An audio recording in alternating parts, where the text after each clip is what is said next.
ओफो सायूरी, ये सब क्या है? इतना सारा कूड़ा कचरा पड़ा है इस कोने में और तुम वहीं पर डिस्को डांस कर रही हो झाड़ू के साथ। अरे थोड़ा यहाँ भी मार लो ना हाथ। नींद में हो क्या? बेवकूफ कहीं की। जी जी जी डिम्पल मैडम। विराज की शादी के लिए पंडित जी ने कुछ फोटोज भेजे तो थे, लेकिन हमें तो एक भी पसंद ना आई। मुझे तो एक सुंदर पढ़ी लिखी और बेस्ट बहू चाहिए अपने विराज के लिए। देखिए सत्यवती जी, आप खामखा अपनी मनमानी मत चलाइए। विराज को पूछ लीजिए। विराज को अगर किसी लड़के से प्यार है तो हम उसकी शादी उसी लड़के से करवा देते हैं।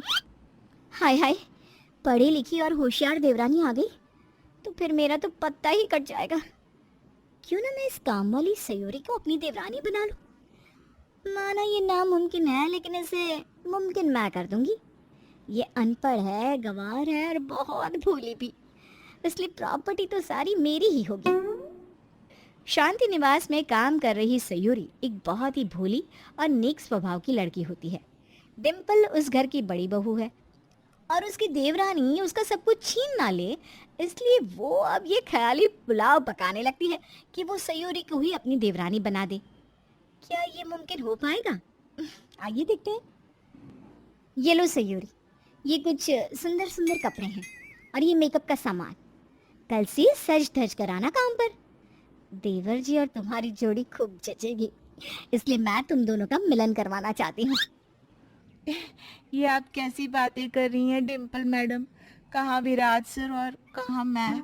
ओफो, अरे ये अमीर और गरीब बस कहने के लिए होते हैं, आखिर में तो सब इंसान ही है ना, है? डिम्पल अब सयूरी को पूरी तरह तैयार करती है। उसके दिमाग में ये भर भर के कि उसे विराज को अपनी तरफ आकर्षित करना है और दूसरी तरफ वो विराज के पास भी जाकर उसके कान भरती है। ये लीजिए सर। Thank you. वैसे ये लड़की है तो बड़ी सुंदर और मासूम भी। सुना है बेचारी का इस दुनिया में कोई नहीं है, आस पड़ोस वाले भी ठीक से पेश नहीं आते इसके साथ। इसे एक अच्छे जीवन साथी की जरूरत है। देवर जी, आपकी और इसकी जोड़ी ना एकदम सुंदर लगेगी। मैं गरीब और अमीर में इतना कंपैरिजन तो नहीं करता, लेकिन मुझे एक अच्छी सी कंफर्टेबल सी वाइब महसूस होती है जब जब वो मेरे पास होती है। है ना, है ना? मैं तो कहती हूँ आप आज ही माँ जी और पापा जी से इस बारे में बात कर लीजिए देवर जी। नहीं नहीं डिम्पल भाभी, मैं इस रिश्ते को थोड़ा सा और टाइम देना चाहूँगा, जल्दबाजी नहीं करूँगा। तेरे टाइम की तो ऐसी की तैसी। डिम्पल अब विराज और सयूरी को एक दूसरे के पास लाने में कोई कमी नहीं छोड़ती और कुछ दिनों बाद दोनों अपने प्यार का इजहार कर देती हैं और विराज की इच्छा को घर वाले मना नहीं करते और सयूरी घर की छोटी बहू और डिम्पल की देवरानी बनकर घर में आ ही जाती है। अब आने के बाद सयूरी अपने काम को वैसे ही पूरा करती है जैसे पहले करती थी। Oh God, अब पूरा आंगन साफ करना है मुझ बेचारी को। कितना कठिन सफर होगा मेरा आंगन तक। हाय। जिठानी जी आप चिंता मत कीजिए, मुझे आदत है, मैं सारे काम फटाफट कर लूंगी। आप जाइए, आपका टीवी सीरियल देखिए। ओके सयूरी, थैंक यू बहना। तुझ जैसी देवरानी देश की हर एक जिठानी को मिले। डिम्पल यूं ही रोजाना बेचारी सयूरी से अपने हिस्से का भी सारा काम करवाती रहती और भोली सयूरी कुछ नहीं कह पाती और डिम्पल खुशी से ऐश में आराम फरमाती रहती। लेकिन एक दिन पता नहीं विराज जी, बहुत बुरी तरह मुड़ गया मेरा पैर। ओहो सयूरी, देखो तो कितनी सूजन आ गई है पैर पर। सास सत्यवती और ससुर जयदीप आकर कहते हैं, सयूरी बहू, तुम अब सिर्फ आराम करो, अपने पैर को जरा भी हिलाना मत। हाँ सयूरी बहू, कोई मदद चाहिए हो तो ज़रूर बुलाना। ठीक है, चलते हैं। तभी जेठ पारस कहते हैं, डिम्पल, सारा काम अब तुम करोगी। देखो सयूरी को पैर में मोच आ गई है ना, इसलिए। क्या? लेकिन मैं कैसे? अरे निर्लज बहू, इंसानियत नाम की तो फीलिंग ही नहीं है तुझ में। अरे अब सयूरी इस घर की काम वाली नहीं, देवरानी बन चुकी है। जा जाकर काम कर सारे। डिम्पल को ना चाहते हुए भी लगातार पूरे 10 दिन तक घर का सारा काम करना पड़ता है और इस सब से उसकी टाइट टाइट फिश हो जाती है। अब मुझसे नहीं हो रहा है। ओ नहीं, मैं नहीं कर पाऊंगी।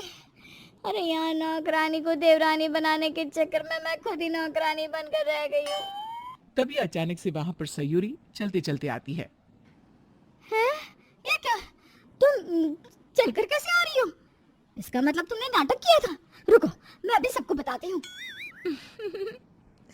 कुछ नहीं कर पाएंगी आप प्यारी जेठानी जी, क्योंकि घर पर तो कोई है नहीं, सबके सब किसी फंक्शन में गए हैं। क्यों, आपको क्या लगा बेचारी भोली है, नादान है, अनपढ़ है, इसलिए इसे चिपका देते हैं? लेकिन एक बात कान खोलकर सुन लीजिए, सीधे लोगों से टेढ़ा बनकर रहोगे ना तो वो लोग भी टेढ़े बन सकते हैं। How dare you! बोलो मत, तुम इस घर की बहू हूँ, काम वाली नहीं, बहू हूँ मैं, समझ गई आप? अब आपके सारे सपनों पर ग्रहण लग चुका है और मैं आपके घिनौने मंसूबों को कभी भी कामयाब नहीं होने दूंगी। और हाँ, ये घर वाले मुझ पर आपसे भी ज्यादा भरोसा करते हैं, इसलिए आपकी कोई भी चाल नहीं चल पाएगी ज्यादा देर तक। सयूरी पूरे टशन के साथ वहां से चली जाती है और डिम्पल गुस्से से आग बुबला हो जाती है। कुछ दिनों बाद घर में दादी सास आती है।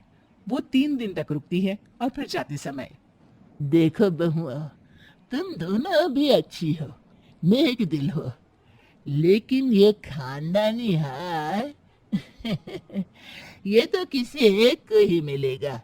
इसलिए इन 3 दिनों में मुझे जो बहू सबसे ज्यादा अच्छी लगी, मैं उसे यही हार दूंगी, और वो है छोटी बहू सयूरी। दादी सास सयूरी के गले में खानदानी हार पहनाती है और डिम्पल बुरी तरह जल रही होती है। धन्यवाद दादी। अब आए दिन सयूरी ही घर के हर एक मामले में आगे बढ़ने लगती है और डिम्पल को पीछे डालने की कोशिश करती है। यूं ही एक रोज जब सत्यवती घर पे चाबियों की जिम्मेदारी सौंपने का फैसला लेती है, तब माँ जी, मैं इस घर की बड़ी बहू हूँ और ये चाबियों को संभालने की जिम्मेदारी भी बहुत बड़ी है। इसलिए ये तो आप मुझे ही सौंप दीजिए।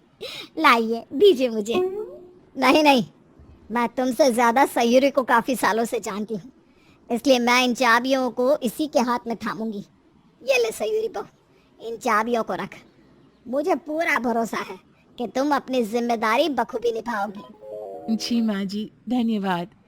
डिम्पल फिर से बहुत गुस्सा हो जाती है और अब वो ठान लेती है कि चाहे कुछ भी हो जाए, वो सयूरी को घर से बाहर निकाल कर रहेगी। ये माँ जी के कीमती जेवर है, इन्हें मैं सयूरी के अलमारी में कहीं छुपा देती हूँ, ताकि वो बेवकूफ़ चोरी के इल्जाम में पकड़ी जाए और सबकी नज़रों में गिर जाए, और फिर इस घर से हमेशा हमेशा के लिए चली जाए। लेकिन जैसे ही डिम्पल उन जेवरात को सयूरी के अलमारी में छुपाने जाती है, सारी लाइट्स अचानक से ऑन हो जाती है और वहां पर सभी घर वाले आ जाते हैं और डिम्पल का पर्दाफाश हो जाता है। जिस काम वाले को तू देवरानी बनाना चाहती थी, आज उसी को घर से बाहर निकालना चाहती है? वाह! अरे 7 जन्म लेगी ना तो भी तू सयूरी की तरह नहीं बन पाएगी, बेशर्म कहीं की। डिम्पल, तुमसे ये उम्मीद नहीं थी। लानत है तुम पर डिम्पल बहू। जाने अनजाने में ही सही, लेकिन आपने मुझे और इस परिवार को एक हीरा दे दिया। मैं बहुत लकी हूँ कि सयूरी मेरी बीवी है और इस घर की बहू भी। डिम्पल को अपनी गलतियों का एहसास हो जाता है और वो हाथ जोड़कर सबसे माफी मांगने लगती है।